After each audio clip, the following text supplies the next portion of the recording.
बोलो जयकारा बोल मेरे श्री गुरु महाराज की जय। सभी गुरुमुख प्रेमियों से सप्रेम जय सच्चिदानंद। संत महापुरुष फरमाते हैं कि हम जीवों के अंदर जो जन्मों जन्मों से पापों का विष भरा हुआ है, जहर भरा हुआ है, कितना है उसको नापा नहीं जा सकता, अनुमान नहीं लगाया जा सकता।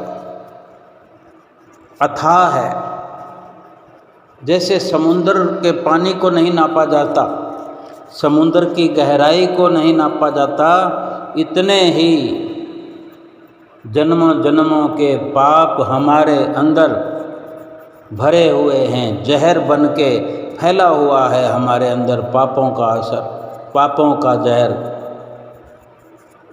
अब भला जहाँ अथाह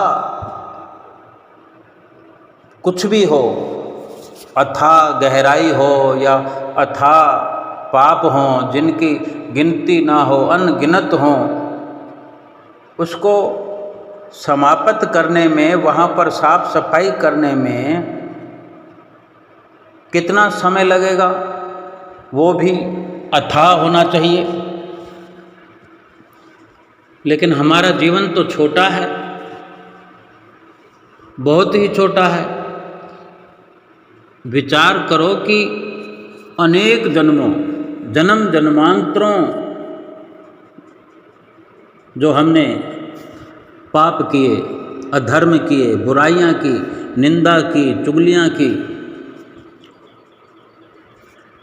वो इस एक मनुष्य जीवन में कैसे संभव है कि हम उनका सफाया कर दें? उसके लिए कोई जादू की छड़ी हो या कोई ऐसी मशीनरी हो। हम देखते हैं ना, आज आधुनिक युग के अंदर मशीनरियों का जो ये युग है, देखते ही देखते काम हो जाते हैं। लेकिन ये काम जो है, पापों का जो बोझ है, अनगिनत जो पाप हैं, जो जहर बन चुके हैं, नस नस में इनका असर है, इनको भी साफ करने के लिए आधुनिक मशीनरी की ज़रूरत है। लेकिन वो मशीनरी कहाँ मिलती है? पाप दिखाई नहीं देते, पापों का जो असर है वो दिखाई नहीं देता। कब किस वक़्त हमारे सामने खुलकर सामने आ जाता है। और हम अक्सर कहा करते हैं, पाप, अपने ही पापों का हम भोग रहे हैं, अपने ही पापों का ये असर है। तो वास्तव में जो भी इस संसार में स्थितियाँ, परिस्थितियाँ अगर पैदा होती है तो उनका समाधान भी हुआ करता है। तो महापुरुष जहाँ हमें ये समझाते हैं कि पापों का जहर हमारे अंदर भरा हुआ है, तो उसको मिटाने का भी तरीका बताते हैं कि आधुनिक युग में, यानी इस कलयुग में हम श्वास ले रहे हैं, हम कलयुग की बात करें तो ये भक्ति के लिए भी कलयुग जो है आधुनिक युग कहा जा सकता है। इसमें देखते ही देखते पापों के निवारण का कार्य भी हो सकता है, हो रहा है। और उसको करने वाले, उसको करने के लिए युक्ति सिखाने वाले वक़्त के सतगुरु, यानी इस वक़्त जो इस दुनिया में संत महापुरुष अवतरित हैं, उन्हें ही ये अनुभव है। और वही अपनी मधुर वाणी में बताते भी हैं कि इस जहर को, इन बुरे पापों के जखीरे को जो ढेर लगा हुआ है, अनगिनत है, इसको मिटाने के लिए वक़्त के सतगुरु के उपदेश द्वारा ही, सच्चे नाम के द्वारा ही नष्ट किया जा सकता है, समाप्त किया जा सकता है। सतगुरु ही सर्वसमर्थ हैं, सतगुरु ही सर्वसमर्थ हैं। और एक प्रकार से देखें कि हमारे माता पिता हैं, आध्यात्मिक माता पिता हैं। जिस प्रकार माता पिता हमें इस दुनिया में लेकर आते हैं, माता पिता के घर में हमारा जन्म होता है, वो हमारी परवरिश करते हैं, उन्हीं के लालन पालन से हम बहुत सारे अनुभव सीखते हैं, संसार की सांसारिक सफलताएं प्राप्त करते हैं उन्हीं के सानिध्य में रहकर। ऐसे ही सतगुरु भी अपने शिष्यों की देखभाल माता पिता बनकर करते हैं, नाम देते हैं, नाम प्रदान करते हैं। नाम देने के बाद वे शिष्यों की पूरी जिम्मेवारी ले लेते हैं, इस लोक में भी और परलोक में भी अपने शिष्यों को पुत्र के समान, बल्कि कई गुना पुत्र से भी अधिक उनका ख्याल रखते हैं। क्योंकि जो संसारिक माता पिता होते हैं वो इस केवल संसार में भी पूर्ण तौर से ध्यान नहीं रख पाते, क्योंकि यहाँ दुख और सुख का, सफलता और असफलता का जो सिलसिला है वो पिछले जन्मों के कर्मों के अनुसार है, और पिछले जन्मों के कर्मों का लेखा जोखा मिटाने की युक्ति माता पिता नहीं जानते। माता पिता केवल अपने दायरे में रखते हुए जो कुदरत की व्यवस्था है उसी के अनुसार अपने बच्चों का लालन पालन कर सकते हैं और करते हैं, लेकिन कर्मों का जो बंधन होता है उसका निवारण नहीं कर सकते, उसका समाधान नहीं कर सकते। लेकिन वक़्त के संत सतगुरु जो हैं, जिसको भी अपनी शरण में ले लेते हैं, अपना लेते हैं, अपना बना लेते हैं, जिम्मेदारी ले लेते हैं, जब नाम की बख्शिश होती है, जब नाम देते हैं, एक प्रकार से वो अपने सेवक की जिम्मेदारी लेते हैं कि ना इस लोक में ना परलोक में कहीं भी दुखी अवस्था में अपने सेवक को नहीं रहने दे सकते। और नाम भी ऐसा भगवान का सच्चा वो शब्द है, और इससे, नाम से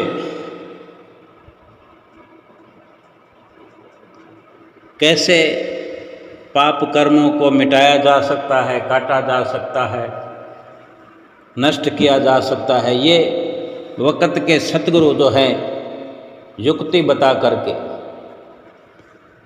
नाम को जपने की विधि बता करके, ये नाम और नाम को जपने की युक्ति जो है, एक प्रकार से भीतर ही भीतर जो पापों का बोझ है, पापों का जहर जो इकट्ठा हुआ है, इसको काटने का सही मायने में यही यंत्र है, यही आधुनिक मशीनरी है नाम। के नाम को जपने से, नाम की कमाई करने से अंदर ही अंदर ये नाम की कमाई होती है, अंदर ही अंदर जो पाप जन्म जन्मांतरों से इकट्ठे हुए जहर का रूप ले चुके हैं, वो इसी मनुष्य जीवन में सब हिसाब किताब बराबर करना होता है। जिसने सतगुरु की शरण को अपना लिया उसने अपने पापों के जहर को समझो मिटा लिया, मिटाने में लग गए और अपने हृदय को साफ सुथरा बना लिया।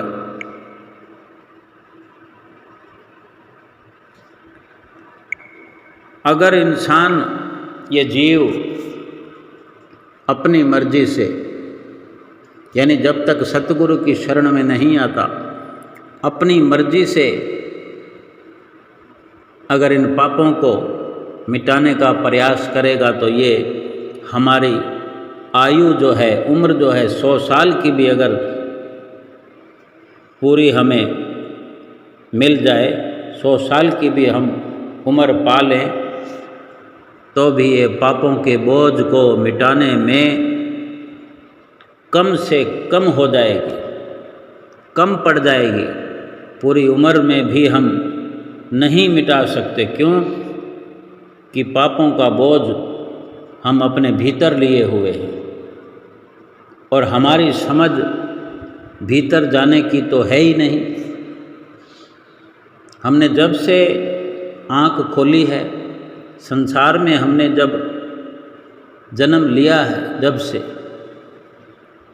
बेशक हमें माता पिता का घर मिला, रिश्तेदार मिले, परिवार मिले, कुटुंब, लोग, मित्र, लेकिन वो सब शरीर के बाहरी रिश्ते बनते चले गए और सभी के सभी बाहर की दुनिया देखने वाले और बाहर की कार्रवाई करने वाले। अगर अपनी मर्जी से हम तीर्थ और इस प्रकार के यज्ञ, जप, तप, दान, पुण्य, ये सब का सब जो है बाहरी प्रवृत्तियां हैं और बाहर का बाहर ही इनका असर हुआ करता है। अगर इनका जो फल मिलता है वो भी बाहर के लिए मिलेगा। हम आज संसार में देखें कि बहुत बड़े बड़े धनाढ़ लोग हैं, धनवान लोग हैं, अरबपति लोग हैं, खरबपति लोग हैं, बड़े बड़े सेठ साहूकार हैं। उनके रहन सहन के लिए, खान पान के लिए बहुत अच्छी व्यवस्थाएं हैं। कोई शक नहीं कि उन्होंने पिछले जन्मों में बहुत यज्ञ किए, तप किए, दान किए, लोगों की मदद की। आज उन्हें वापस 10 गुना, 20 गुना, 50 गुना, 100 गुना होकर मिल रहा है, चाहे 1000 गुना होकर मिल रहा है, लेकिन वो सब का सब बाहरी है। बाहरी किए हुए यज्ञ, तप, पुण्य, कर्म, भलाई, दान, बाहरी किया तो बाहरी ही मिलेगा और इस मनुष्य रूप में नहीं मिलेगा तो 84 लाख योनियों के रूप में भी मिलेगा। हमारी आँखों के सामने हम देखते हैं चौपाया जानवर, 4 पैरों वाले जानवर, 2 पैरों वाले जानवर, पशु पक्षी, कीड़े मकोड़े, किरंगे परंगे, इनमें भी बड़ी क्वालिटियाँ होती है, कोई ऊपर तो कोई नीचे। कोई सेठ साहूकार के घर में चौपाया जानवर होते हैं, जैसे कोई घोड़ा है, गाय है, बैल है। कोई राजा, कोई सेठ साहूकार के घरों में है और कोई किसी गरीब के पास घोड़ा है, घोड़ी है या गाय है, बैल है। वो केवल उनका इस्तेमाल करते हैं, अपनी रोजी रोटी के लिए उनको काम में लाते हैं। और बड़े बड़े सेठ साहूकारों के घर जो ये होते हैं तो ये उनको शौक़ होता है, वो शौकिया घोड़े जो घोड़े भी होते हैं, हाथी भी होते हैं, बड़े बड़े सेठ साहूकारों के घर, तो वो शौकिया उनको अपने घरों में पालते हैं। तो आज अगर देखा जाए तो कितना मुश्किल है उनको पालना, लेकिन जिनके घर अथाह संपत्ति है, अथाह धन है, उन्हें कोई परेशानी नहीं उनको पालने में। और उन्हीं के जैसे घोड़े हों या हाथी हो, कई फ़कीर लोग लिए हुए सड़कों पर अपनी रोजी रोटी का साधन बनाए हुए घूमते देखे जाते हैं, जो उनको पूरा खाना भी नहीं दे सकते। हाथी को खिलाने के लिए मण भर चाहिए, तो वो हर वक्त भूखे प्यासे बने रहते हैं। गाय भी अगर हो, एक गाय कहीं किसी सेठ साहूकार के घर में हो, तो वहाँ उसकी नौकरी चाकरी के लिए इंसानों को रखा जाता है, वहाँ पंखे चलते हैं। सेठ साहूकार के घर में अगर कुत्ता भी होता है तो बड़े अच्छे पकवान खाता है। ये सब क्या है? ये जो दान पुण्य किए वो मिल रहा है, बढ़ चढ़ कर मिल रहा है, 10 गुना होकर के मिल रहा है। लेकिन कहीं भक्ति का अभाव रहा, नाम की कमाई का अभाव रहा, कि शरीर अगर इंसान का भी मिल जाए, कुछ भक्ति का ऐसा सिलसिला हो जिससे मनुष्य जीवन मिल जाए, लेकिन नाम की कमाई की पूर्ति ना होने के कारण वो इस मनुष्य जीवन में भी हम स्वयं देखते हैं। कोई मुश्किल नहीं है समझना कि हम देख रहे हैं कि कितना मुश्किल से गुजारा होता है। एक वक्त है तो दूसरे वक्त में नहीं है।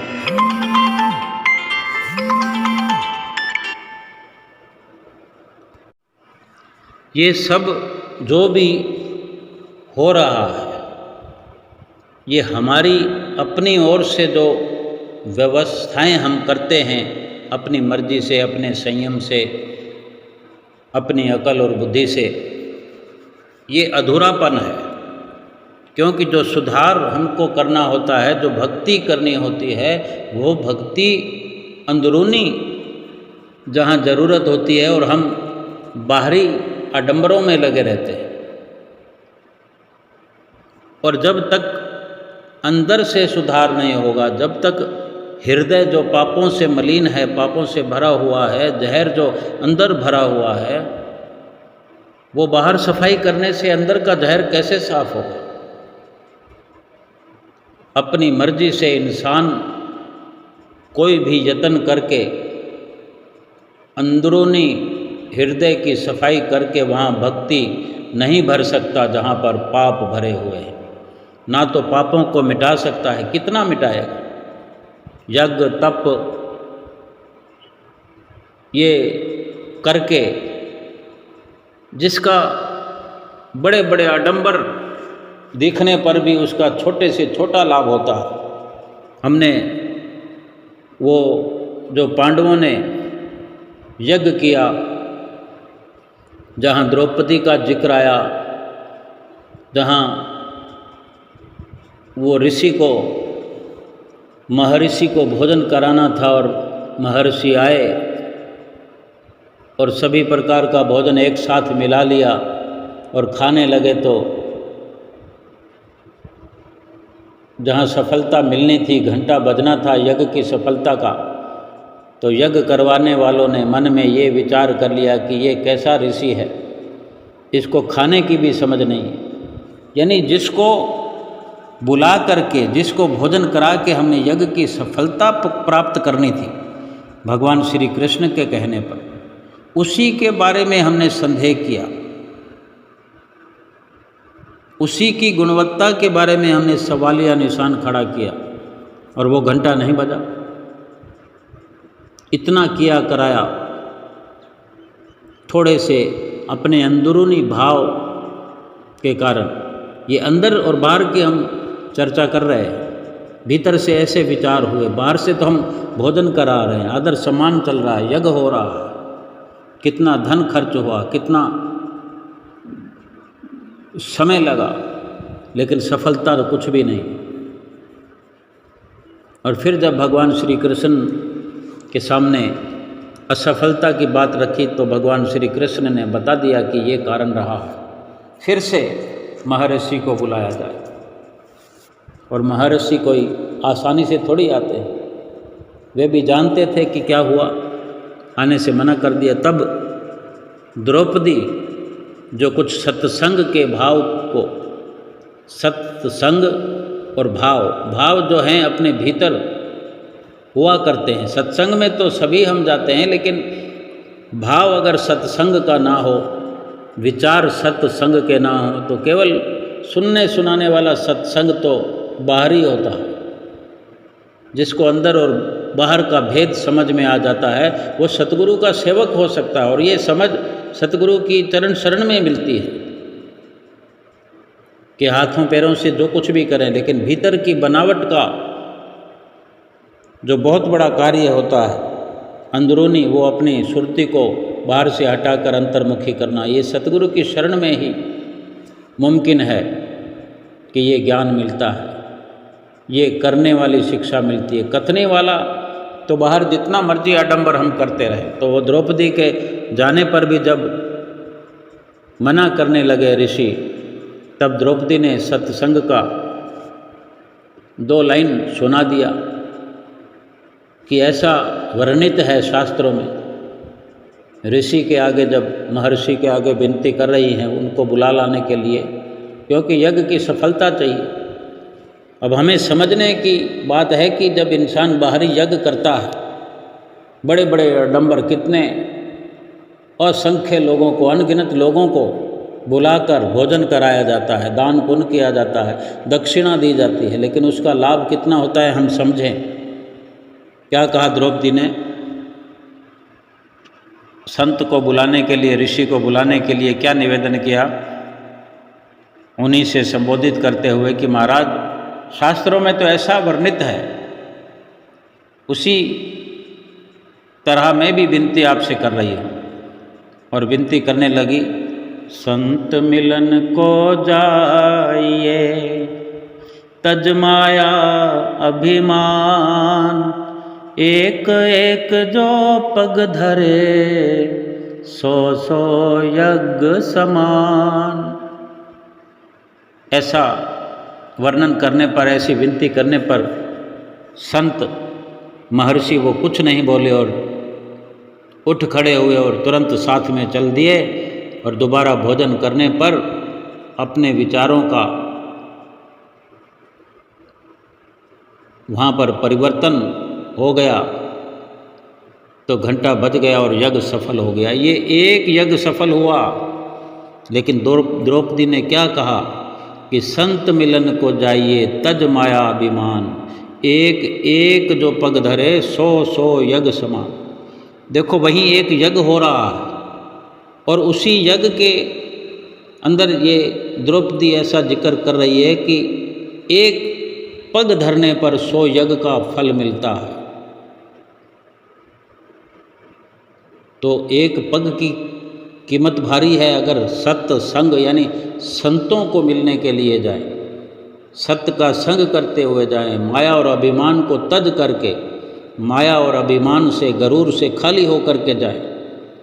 सत्संग का लाभ तभी होता है, संत के मिलने का लाभ तभी होता है जब हम खाली होकर जाएंगे, तभी हमारे हृदय रूपी बर्तन में कुछ भरा जाएगा, उसी में ठहर पाएगा।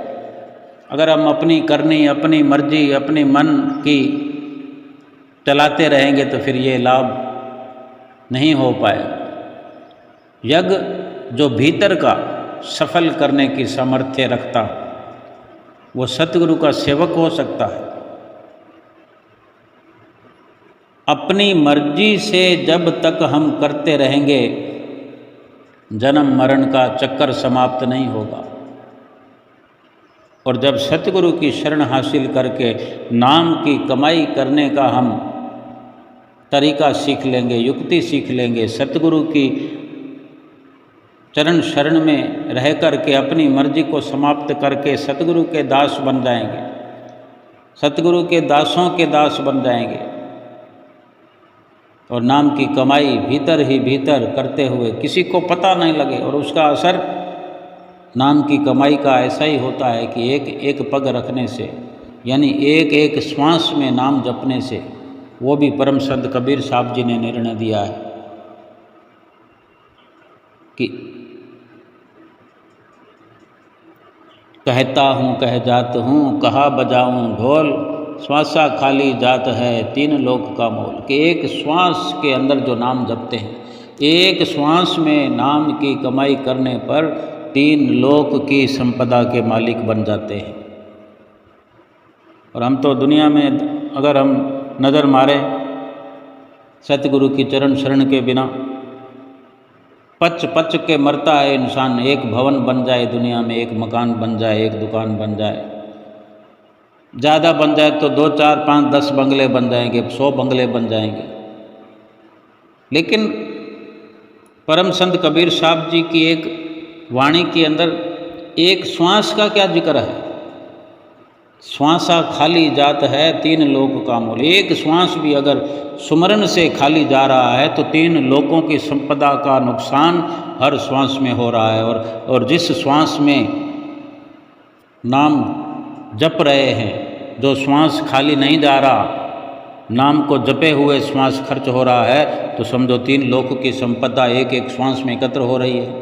अब ये तो हमें पता है कि हम नाम जपने में कितने श्वास लगा रहे हैं। सतगुरु से मिला हुआ नाम सतगुरु की युक्ति द्वारा, सतगुरु के बताए हुए तरीके के द्वारा हम जप रहे हैं, कितने खाली जा रहे हैं और कितना हम अमल कर रहे हैं। तो ये इतने असरदार तरीके, युक्तियाँ ये सतगुरु की चरण शरण में जाने से प्राप्त होते हैं। ये लाभ वाला रास्ता सतगुरु ही जानते हैं। और जो इस प्रकार से सतगुरु की चरण शरण ग्रहण करके उनसे नाम दीक्षा लेकर के सतगुरु जो लोक और परलोक की जिम्मेदारी लेते हैं, तो इसीलिए रहते हैं कि वो इसीलिए जिम्मेदारी लेते हैं कि वो जो नाम देते हैं उस नाम के अंदर इतनी ताकत है, इतना असर है, इतना प्रभाव है। इसीलिए बार बार नाम को जपने की हिदायत करते हैं। हमारे श्री गुरु महाराज जी रोज़ हमें नाम के बारे में जतलाते हैं, समझाते हैं, हिदायत करते हैं। और हम अगर नाम की कमाई करते हैं, सतगुरु की आज्ञा में रहते हैं, हमारे भीतर फिर पाप का लेश मात्र भी जहर नहीं रह सकता। बाकी हृदय साफ सुथरा, जहाँ पर हमारे श्री गुरु महाराज जी सिंहासन पर डेरा लगाए हुए हर वक़्त हमें दर्शनों से ऐसे माला माल करते हैं जैसे हम श्री दर्शन हाल में श्री गुरु महाराज जी के सुंदर दर्शन प्राप्त कर रहे होते हैं। और ऐसे लम्हों की, ऐसे घड़ियों की कोई गिनती नहीं, कितना असर प्राप्त होता है, कितना लाभ होता है। और इसी नाम की कमाई से 84 लाख योनियों से छुटकारा हो जाता है, आत्मा का कल्याण हो जाता है। बोलो जयकारा बोल मेरे श्री गुरु महाराज की जय।